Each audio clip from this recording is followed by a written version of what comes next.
Kalimera! Tere hommikust! Vana-Kreekas oli 2 võimsat linnriiki. Ateena, mis pidas oluliseks haridust ja haritust ning Sparta, mis pööras suurt rõhku just kehalisele kasvatusele. Tänases osas tulebki juttu spordist kui ka olümpiamängudest Kreekas ja vestleme kohalike õpilastega ka kooliteemadel. Antiikolümpiamänge ehk olümpiamänge peeti Zeusi auks. Olümpialased olid tavalised kas poisid või mehed. Antiikolümpiamängudest inspireerituna on hakatud pidama ka tänapäeval kaasaegseid olümpiamänge. Esimestel olümpiamängudel oli kavas vaid üks spordiala, staadionijooks, mille võitis kokk Koroibos. Tema oli ühtlasi esimene olümpiavõitja. Olümpiamängud jagunevad üldse 2. Antiikolümpiamängud, mis sai alguse 776. aastal enne Kristust ning nii-öelda kaasaegsed olümpiamängud, mida hakati pidama 1896. aastal. Vana-Kreeka ühiskond rõhutas tugevalt meeste ja naiste erinevusele. Näiteks ei lubatud naistel tegeleda spordiga. Ja kui lõpuks hakatigi seda lubama, siis kui mehed sportisid alasti, pidid naised kandma põlvini ulatuvaid tuunikaid. Ainus naine, kes on võitnud antiikolümpiamängud, on Sparta printsess Kaniska, kes võitis need lausa 2 korda. Ta on ka tänapäeval ikoon kõikidele teistele naistele spordis.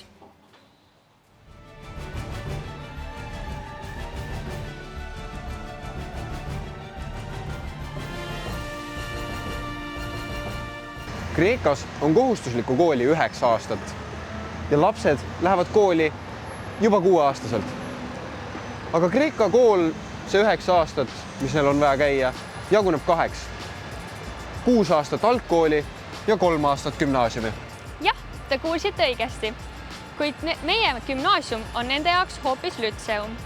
See on vabatahtlik ja seal saab õppida palju erinevaid suundasi. Peale lütseumi on veel võimalus minna ülikooli.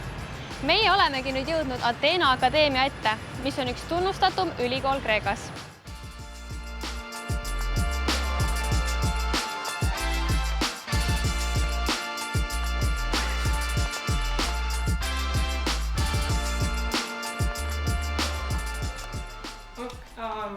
Ma olen Kristjan Ühtegi, ma olen 14-aastane. Ma õpin St. Catherine British Schoolis. Ma olen Märten Ühtegi, ma õppisin ka samuti 21. koolist nagu Kristjan, lõpetasin põhikooli ning praegu ma käin St. Catherine'i koolis Kreekas, Ateenas. Eks oleme ausad, siin on see kliima nagu siin vähemalt ei pea nagu koolis mingi, ega see on mingi väike nüanss, aga ei pea kogu aeg jalanõust või mingi joppesid või midagi. Ja mitte isegi see, me oleme siiamaani, tema saist isegi ei kanna veel kampsuni, ma lähen kampsuni peale kooli. Väga tore, et ei pea mingi boksjoppesid õppima ja siis hommikul ei jõua tundi, sest see peab kõik ära õppima. Siin need inimesed on väga avatud, mitte et Eestis oleks, aga Eestis on pigem natuke introvertsemad kui siin. Kooli on suhteliselt sarnane, selles suhtes õppetase on siin. Ja siin on see õppeprogramm ka, kuna meil ta teeb seda IB-d, siis ma teen seda mingi IGCSE. Ja vist õppe või see, mida ma õpin, on sama või sarnane, mis teie? See sõltub ainest, nagu näiteks matemaatika, mul on selline tunne, nagu nad on meist nagu mingi aasta aega ees või nii. Teised ained on minu meelest nagu enam-vähem kõik samad, aga siis muidugi, et see inglise keel siin ei ole mingi grammatika ja mingi sõnad, et siin on nagu tekstide analüüsimine ja nagu põhimõtteliselt eesti keele kirjandus, aga see on mõlemas inglise keeles ja nagu inglise kirjanduses. Ma ei tea, meiega kindlasti igatsen 21. koolist ikka nagu selliseid asju, näiteks see kunstinädal, ma ei tea, see oli üks aasta nii-öelda tipp, et kui alati sai vähemalt mingil määral eesti keele tunnis kuidagi sealt eesti keele klassist välja kas või aatriumisse või kuhugi aulasse vähemalt siis kirjutama neid märkmeid. Oh my god, Silniku ma küll igatsen, tema tunnid olid omamoodi huvitavad ja meeltlahutavad. Pakub nii-öelda elutarkusi väga palju, pea ei ole prigikast, Childnik. Tal on selle kohane kampsus isegi. Ja ja siis ka need korra, kus kutsuti tahvli ette ja siis sai tõrelda väga palju.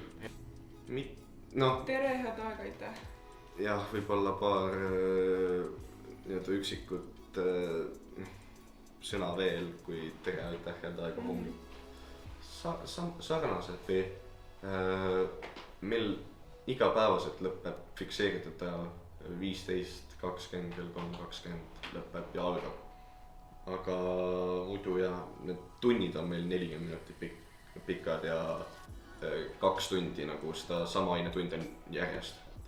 Ma ei tea, minu arvates see on palju kuidagi mugavam vähemalt nagu aju jaoks vaata, et noh, vähem nagu ma mäletan Eestis oli mingi 8 erinevat ainetundi päevas.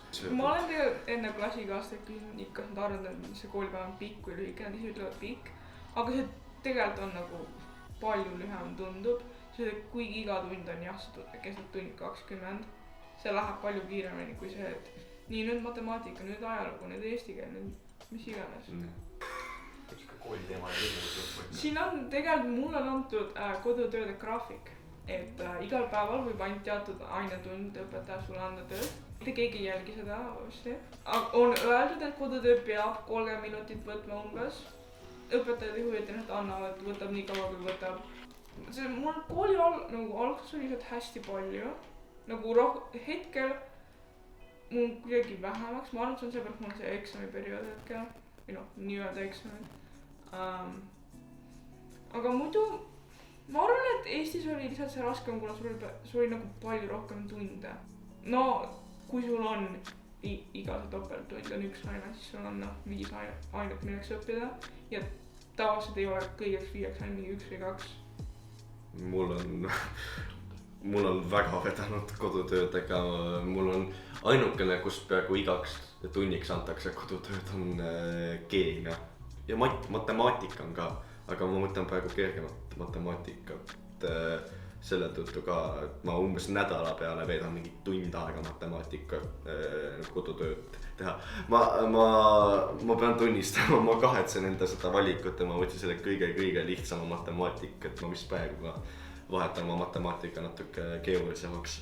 Ma ei tea, siin on jah, noh, ega kooli nädala sees väga ei tee midagi. No siin on nagu, et kool teeb oma nagu huviringi nagu hästi palju ka mingi jalgpall, tüdrukutel, poistel, eri vanusegid kui võrkpall, korvpall. Ja siis koolil on omad väljakud ja kohad on ju, kus käidakse seda tegemas. Kool pakub need päraskooli nagu sporditegevusi. Ka nädalavahetusel ongi kas see tüüpiline, noh, kas lähete kuskile mingi välja sööma või mingil, noh, kellelgi mingi pidu toimub, ega nii palju midagi erinevat ei ole. Et selles suhtes hobide poolest ongi see põhiline hobi nii-öelda, kui seda saab kutsuda, ongi mingi kusagil väljas mingi restoranis söömas mingi sõpradega lihtsalt.